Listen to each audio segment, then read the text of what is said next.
अस्सलामुअलैकुम and hello YouTube viewers. Welcome back to Foodilizer Ayesha. आज Foodilizer लाई है मज़ेदार ऑथेंटिक देगी चना पुलाव की रेसिपी। चलें जी बिस्मिल्लाह करते हैं। इसके लिए एक पतीला चूल्हे पे चढ़ा दें, फ्लेम ऑन कर दें, 1 कप कुकिंग ऑयल डाल दें। जब कुकिंग ऑयल गर्म हो जाएगा उसमें हम खड़े मसाले डालेंगे। खड़े मसालों में हैं तेज़पत्ता, बड़ी इलायची, दालचीनी, 2 छोटी इलायचियाँ और 1 टेबलस्पून ज़ीरा। इन्हें डाल के चम्मच चला दें और इन्हें क्रैकल होने तक पकाएं। जब इनकी थोड़ी सी भुनाई हो जाए और इनमें से क्रैकिंग की आवाज़ आने लग जाए तो इसमें हम प्याज डालेंगे।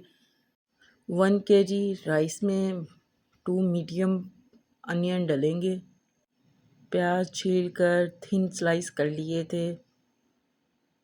प्याज डालने के बाद इसकी भुनाई करेंगे और प्याज को तब तक पकाएंगे जब तक कि इनका कलर डार्क ब्राउन ना हो जाए।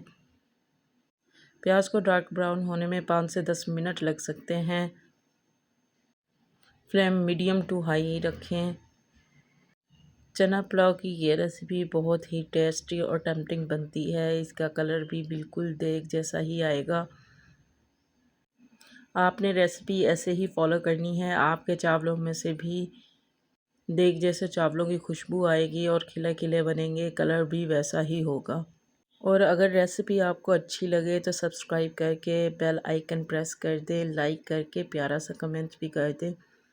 आपके कमेंट से हमें मोटिवेशन होती है।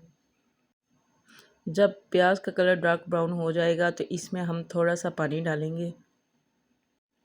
पानी डालने के बाद इसमें जिंजर गार्लिक पेस्ट डालेंगे। 1 टेबलस्पून जिंजर और 1 टेबलस्पून गार्लिक कुटा हुआ डालेंगे, दरदरा सा कुटा हुआ हो। जिंजर गार्लिक डालने के बाद चम्मच चला दें और इनकी भुनाई होने दें। जब हल्की सी खुशबू आने लगेगी तो इसमें हम टमाटर डालेंगे। टमाटर मैंने 3 अदद ले लिए थे, अच्छे से धोकर काट के डाले हैं। चम्मच चला दें और टमाटरों की भुनाई होने दें। फ्लेम मीडियम रखें। जब टमाटर अपना मॉइस्चर छोड़ दें और थोड़े सॉफ्ट हो जाएं तो इसमें हम सब्ज़ मिर्चें डालेंगी। सब्ज़ मिर्चें 4 से 5 अदद ले ली थी और काट के डाल दी हैं। सब्ज़ मिर्चें डालने के बाद इनकी अच्छी से भुनाई करेंगे ताकि सब्ज़ मिर्चें भी थोड़ी सॉफ्ट हो जाएं और इनका टेस्ट हमारे मसाले में आ जाए। जब तमाम मसाले की अच्छे से भुनाई हो जाएगी तो इसमें हम स्पाइसेस ऐड करेंगे। 2 टेबलस्पून सॉल्ट डालेंगे। 1 केजी राइस में 2 टेबलस्पून सॉल्ट डलता है। वैसे आप अपने अकॉर्डिंग टू टेस्ट डालें। चम्मच चला दें। फ्लेम मीडियम टू लो रखें। फ्लेम का ख़ास ख्याल रखना है, ऐसा ना हो हमारा मसाला जल जाए।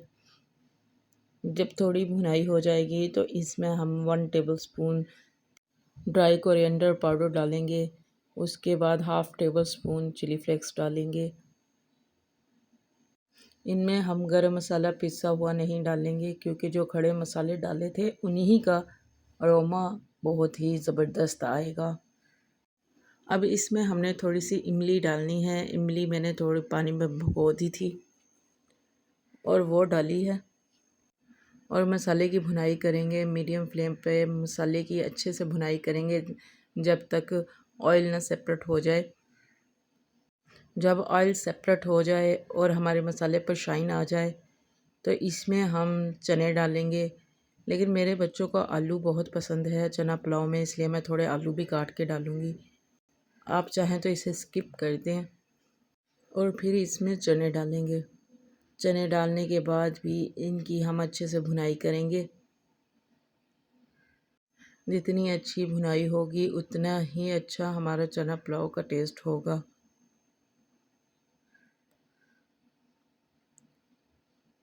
थोड़ी देर चम्मच चलाते रहें। उसके बाद हमने इसमें पानी डालना है। अगर 1 केजी राइस है तो 2 केजी पानी डलेगा। पानी डालने के बाद इसे कवर करके बॉईल आने तक पकाएंगे। जब इसमें बॉईल आने लग जाए तो इसमें हमने चावल डालने हैं। चावल मैंने आधा घंटा पहले अच्छे से साफ़ कर कर भिगो दिए थे। अब चावल स्टैंड करके इसमें डाल दें। मैंने चावल कच्ची के लिए थे, इन्हें ज़्यादा देर भिगोना नहीं होता। अगर आप स्टीम राइस ले रहे हैं तो कम से कम उसे 1 घंटा पहले लाजमी भिगो दें। चावल डालने के बाद हल्के हाथों से चम्मच के साथ मिक्स कर दें और इसे अब हम कवर करके 10 मिनट के लिए मीडियम टू लो फ्लेम पर पकाएंगे। 10 मिनट बाद हम चावल चेक करेंगे। पानी हमारा काफ़ी हद तक ड्राई हो चुका है। इसमें हल्के हाथों से चम्मच चला दें। इस लेवल पर चावल को हाथ से चेक कर लें कि कितने हद तक पक चुके हैं। फिर उसी हिसाब से दम करेंगे। अब इनमें थोड़ा सा सब्ज़ धनिया डाल दें और लो फ्लेम पर 10 मिनट के लिए दम कर दें। 10 मिनट बाद आप देखेंगे कि पानी बिल्कुल ड्राई हो चुका है और चावल तैयार हो चुके हैं। चावल एक बार ज़रूर चेक कर लें कि सॉफ़्ट हो चुके हैं और देखें जी माशाअल्लाह चावल एक दूसरे से बिल्कुल जुदा, खिले खिले और देग जैसा कलर आया है। आप इसे घर वालों के लिए बनाएं या मेहमानों के लिए बनाएं, सबसे ही आप तारीफ़ें वसूल करेंगी।